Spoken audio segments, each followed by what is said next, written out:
Bien le bonjour, chers amis. Ce matin, petite réaction sur une actualité que je viens de lire. J'ai vu que le SMIC allait augmenter pour la rentrée, donc passer autour des 1430 euros net et autour des 1800 euros brut, un peu plus je pense. Alors je voulais vous donner mon avis sur le sujet, c'est un vrai sujet, hein. Il y a toujours le point de vue salariat et le point de vue patronat. Mais on peut aussi unir nos visions et puis essayer de se comprendre les uns et les autres. Alors moi j'ai été justement dans une démarche de revalorisation des salaires. Et donc normalement là en septembre pour la rémunération de août, eh ben, il y a les salaires qui augmentent. Et j'ai certains salaires qui sont proches du SMIC. Je vais du coup augmenter les gens, le SMIC va augmenter, ils vont avoir l'impression de ne pas avoir été augmentés.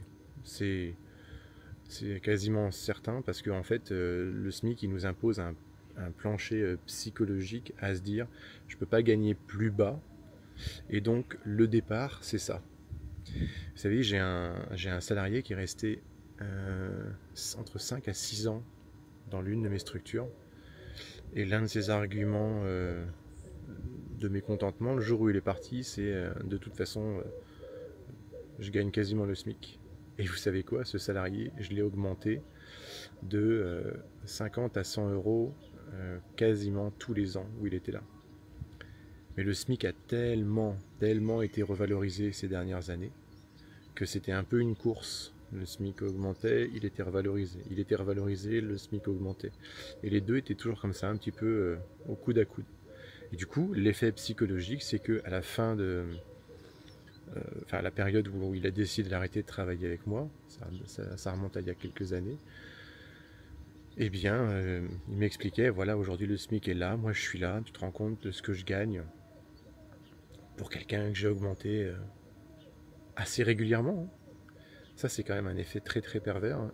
C'est horrible parce qu'il y a eu cette volonté de ma part de mettre plus, de récompenser, et c'est bien que l'État fasse en sorte qu'il y ait plus d'argent, on va se dire, dans la poche des autres, mais le résultat est là. Mon salarié, dans sa tête, il est quasiment au point zéro, et donc il est pas bien payé. Et vous aurez compris qu'il n'a été que augmenté. Ça, c'est un point que je trouve très compliqué à gérer. Alors, j'ai pas la solution, mais c'est une réalité des choses. Et un autre point qui m'inquiète, hein, c'est donc le SMIC augmente, ça veut dire qu'il va encore falloir que j'augmente mes prix. Nous, on est déjà à 550 euros jour pour des prestations qu'on propose dans nos différentes structures, en tout cas jusqu'à 550 euros jour. On est dans une période aujourd'hui où les gens n'ont pas d'argent. Le pouvoir d'achat, il n'existe pas. Les courses valent une fortune. Et donc, on va augmenter le SMIC pour donner plus d'argent, pour que les gens aient plus de pouvoir d'argent. Et vous connaissez, c'est un cercle malheureusement pas très bien équilibré, hein. S'il faut plus payer ses salariés, eh ben, il faut vendre plus cher pour ramener plus d'argent et pour payer plus ses salariés.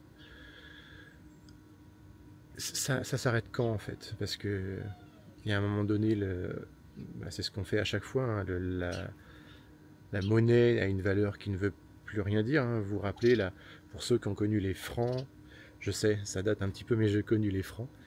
Le prix qu'on pouvait payer pour une baguette de pain, pour un croissant, s'est ensuite transformé lorsqu'on est passé en euros, a fini par valoir 6 à 10 fois plus cher aujourd'hui.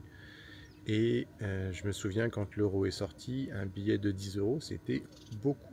C'était l'équivalent de 65 francs à l'époque. Aujourd'hui, je donne 10 euros à mes enfants quand ils ont fait une bonne action.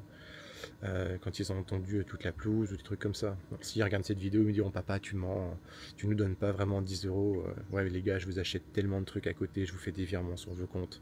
Hein, voilà, on est raccord. Mais comprenez, la valeur de l'argent, elle se perd dans le temps. Donc aujourd'hui, 10 euros, c'est moins psychologiquement que ce qu'il y avait à une époque. Et le risque, c'est que ces fameux 100 euros, c'est le prochain palier, deviennent Alors 100 euros restera 100 euros parce que c'est un chiffre, encore une fois, qui est ancré mentalement dans notre tête, hein. Même 100 centimes, c'est beaucoup de centimes. Je vous dis pas qu'on peut faire grand chose avec, mais c'est beaucoup de centimes. Parce qu'on a 100 fois quelque chose. Donc on va quand même garder un peu 100 euros, ce côté valorisation. Mais voilà, qu'est-ce qu'on pourra faire demain avec 100 euros? Avec 100 euros aujourd'hui, il y a un fonds de caddie quand on fait les courses.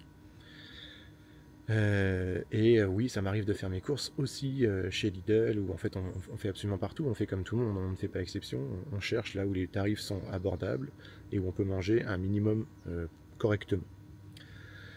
Donc mon point de vue sur tout ça, en fait, eh ben, l'économie française, l'économie mondiale, elle a les mêmes problématiques qu'une société.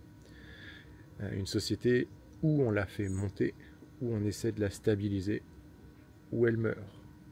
Et donc on essaie en général de la faire monter. Quand on essaie de la faire stabiliser, c'est le truc le plus compliqué qui existe dans le monde de l'entrepreneuriat, hein, et j'ai déjà essayé plusieurs fois, il n'y a pas vraiment de mode d'emploi.